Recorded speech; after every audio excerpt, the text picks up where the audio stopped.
এই দেখো বাচ্চারা, তোমাদের সাথে কে দেখা করতে এসছে। এই দেখো, এগুলো সব দিদি হয়। তোমাকে দেখে তোমার মনে হবে যে তোমার আমার থেকেও বয়সে বড়, কিন্তু এগুলো সব দিদি হয়, আন্টি ভেবো না। ম্যামের বাচ্চা এসছে। ও মা, ও মা, পুরো আলিয়া ভাটের মতন দেখতে। বেশি বলিস না তো, বেশি বকছি। কি মজা, এই ক্লাসটা হবে না, একটা পিরিয়ড এরকম করে নষ্ট হবে। সবার সাথে দেখা করে নিয়েছো, চলো এবার পাশের ক্লাসে চলো। না না ম্যাম, ওকে একটু দিন কোলে, কোনো প্রবলেম হবে না তো। এই নাও, আস্তে আস্তে। ও মা, কত কিউট কিউট। না ম্যাম, জানিস ম্যামের বাচ্চাটা কার মতন দেখতে বলতো? আমার তো ম্যামের মতনই লাগছে দেখতে। না, ম্যামের বাচ্চাটা না ম্যামের হাজবেন্ডের মতন দেখতে, আমি ফেসবুকে দেখেছি, পুরো ওর বাবার মতন দেখতে। শোন না, আমাকে একটু বাচ্চাটা দে না, মানে একটু মারবো, মানে ওর গালটা একটু টিপে দেবো।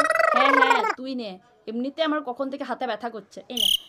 ও মা, তুমি তোমার বাবার মতন হয়েছে। ও সরি, তোর বাপের মতন হয়েছে। আমি তোর বাবাকে দেখিনি, কিন্তু বুঝে গেছি কেমন দেখতে হবে, তোর মতনই হবে, পুরো সাদা আরশোলার মতন। পাড়া ম্যাম দেখিনি তো? না দেখেনি। কিউট। আমার পেনটা ভেঙে দিল।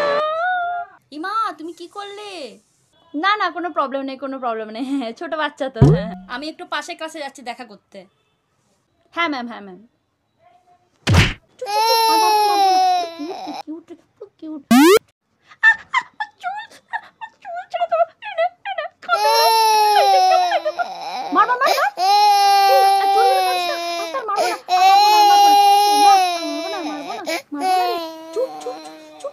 মারবো না, চুপ চুপ চুপ। এই বাচ্চাটার মুখে পেন দিয়ে টিপে কে দেবো রে? ম্যাম বলবে না, করবো না। কি হলো, কাঁদছে কেন? মনে কিছু এরা করেছে নিশ্চয়ই। মুখ থেকে কে বার করে দিল? ঘন্টা বেজে গেছে।